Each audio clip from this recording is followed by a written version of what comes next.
Bonjour à tous, bienvenue à ce séminaire de méthodologie portant sur l'exercice de la consultation juridique, exercice qui tombera au CRFPA en 2018 dans les matières de droit des obligations, mais également de procédure, qu'il s'agisse de la procédure civile, pénale ou administrative. Je sais que ce terme de consultation vous angoisse pour une raison très simple, c'est que c'est la première fois en 4 ou 5 années d'études que vous êtes face à ce type d'exercice. Classiquement, en fac de droit, on vous demandait de traiter des cas pratiques, des commentaires d'arrêt ou des dissertations. Eh bien, cette année au CRFPA, la consultation juridique est un exercice à maîtriser puisqu'encore une fois, il tombera en droit des obligations, mais également dans la matière de procédure. Alors, qu'est-ce qu'une consultation juridique? Comment faire pour réussir cet exercice? Quelles sont les étapes à respecter? Eh bien, très simplement, ce qu'il faut savoir, ce qu'il faut comprendre, c'est que la consultation juridique est un cas pratique orienté. On va vous soumettre des faits et à la fin de ces faits, on va vous poser des questions. J'ai devant moi l'examen de droit des obligations de 2017 qui était une consultation. Eh bien, comme rappelé précédemment, on vous expose des faits et à la fin de ces faits, vous êtes consulté par des clients, lesquels s'interrogent sur telle et telle question. Alors, pour réussir l'exercice de consultation, il faudra évidemment respecter les étapes classiques du cas pratique avec, à la fin de la résolution du cas, une phrase pour répondre aux clients qui viennent vous consulter. Alors, quelles sont ces étapes à respecter? Première étape, comme pour un cas pratique, il faudra rappeler les faits en faisant le tri entre les faits fondamentaux, c'est-à-dire ceux qui vous permettent de résoudre et de répondre à la question de droit, et puis les faits qui sont tout à fait secondaires. On fait le tri et on ne met dans la copie que les faits qui vous permettent de résoudre la consultation, le cas pratique. Alors moi, ce que je vous donne comme conseil, c'est de ne pas exposer tous les faits d'un coup. Ce que je vous conseille, c'est de fractionner de thème en thème en fonction du problème de droit traité et en attribuant un titre au paragraphe. Par exemple, si vous avez 3 problèmes de droit, eh bien, je vous conseille, s'il est possible de le faire, de décomposer problème par problème de droit. Et pour chaque problème de droit, un titre, un rappel des faits et ensuite la résolution du cas comme vous le faites classiquement. Une fois que vous avez fini ce rappel des faits, il faudra bien entendu passer à la question de droit. Alors, dans une consultation juridique, comme je viens de vous le rappeler, en principe, vous avez des questions. Donc c'est un cas pratique orienté. Néanmoins, ce n'est pas parce que vous avez des questions qu'il ne faut pas formuler les problèmes de droit. Il faudra non seulement les formuler en des termes juridiques, mais surtout et souvent les décomposer. Le cas vous demande, par exemple, on vous dit tel client vient vous consulter, il se demande comment il peut obtenir le remboursement de la somme d'argent ou l'anéantissement du contrat, etc. Eh bien, le plus souvent, pour répondre à la question du client, vous allez devoir décomposer le problème en plusieurs problèmes de droit.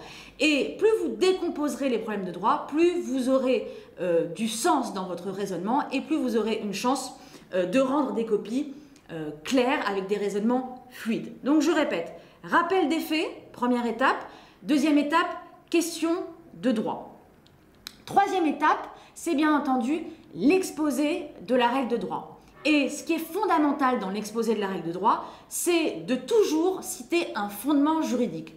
S'il existe un article dans le code, il faudra de prime abord démarrer par cet article en employant par exemple la phrase suivante.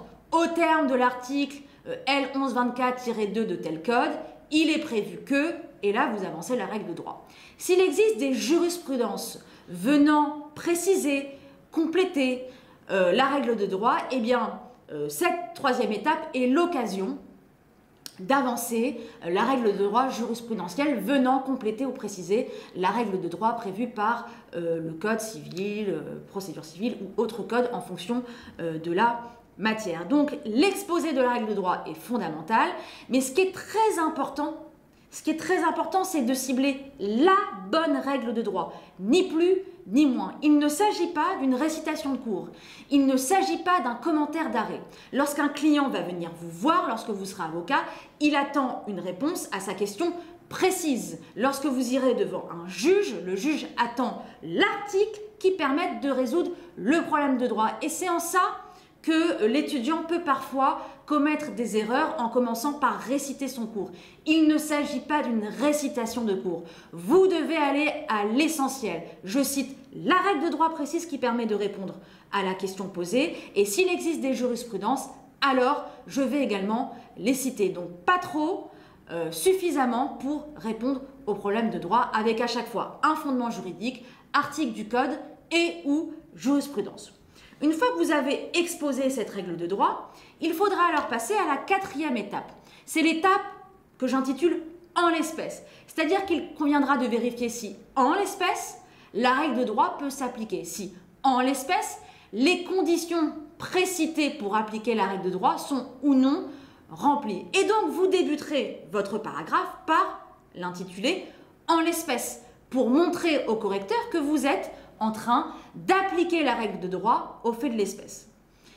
Une fois que vous avez fini cette étape en l'espèce, qui encore une fois consiste à vérifier si les conditions de la règle de droit sont ou non remplies, n'oubliez pas, dernière étape, de donner la solution en répondant à la question qui vous est posée par vos clients. Et c'est en ça que peut-être la consultation diffère un tout petit peu du cas pratique. Après l'étape en l'espèce, après qu'on ait vérifié si la règle de droit peut ou non s'appliquer, n'oubliez pas de répondre à votre client en le conseillant, en l'orientant, en lui précisant les voies de droit qui lui sont offertes au regard des règles précitées.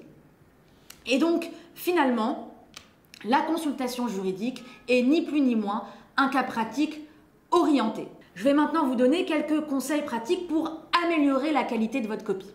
Le premier conseil que je vous donne, c'est de sauter des lignes entre chaque étape de la consultation juridique.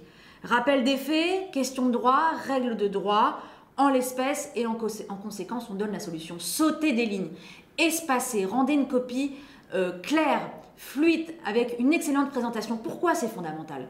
Parce que le correcteur va être amené à corriger des dizaines et des dizaines de copies. Et sachez que c'est un travail assez pénible. Et donc du coup, pour sortir du lot, pour marquer l'esprit du correcteur et surtout pour rendre son travail le plus agréable possible, il faut que votre copie soit alléchante. Il faut que votre copie soit esthétique. Donc n'hésitez pas à titrer vos problèmes de droit. Et pour chaque problème de droit, on applique la méthodologie.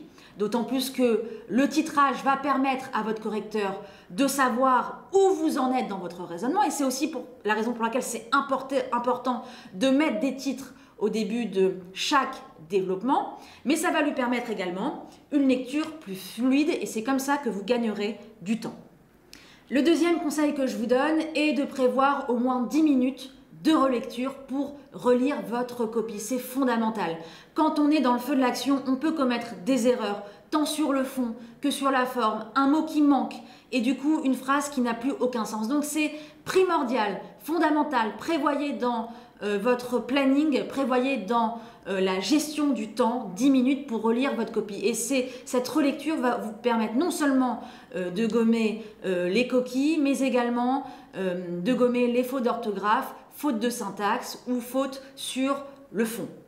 Troisième petit conseil, n'oubliez pas de vous présenter à l'examen avec une bouteille d'eau et un petit quelque chose à manger. Je sais que ça peut paraître ridicule comme ça quand on le dit face caméra, mais ça peut compter dans le déroulement de l'épreuve et ça peut vous rebooster à des moments où le moral n'est pas forcément au taquet. Voilà, vous avez tout pour réussir la consultation juridique, donc pas de panique. La consultation juridique, c'est un cas pratique orienté, donc c'est censé être encore plus simple que le cas pratique. Non seulement on vous énonce des faits, mais en plus, chance, vous avez de la chance. À la fin des faits, on vous pose des questions, on vous dit que tel client vient vous rendre visite et qu'il s'interroge sur telle et telle problématique. Donc il vous suffira simplement de reprendre ces problématiques, de les formuler en des termes juridiques et pourquoi pas de décomposer les problèmes de droit. C'est souvent le cas lorsqu'on cherche à répondre intelligemment à un client lorsque ce dernier vient vous voir. Bon courage à tous et à très bientôt.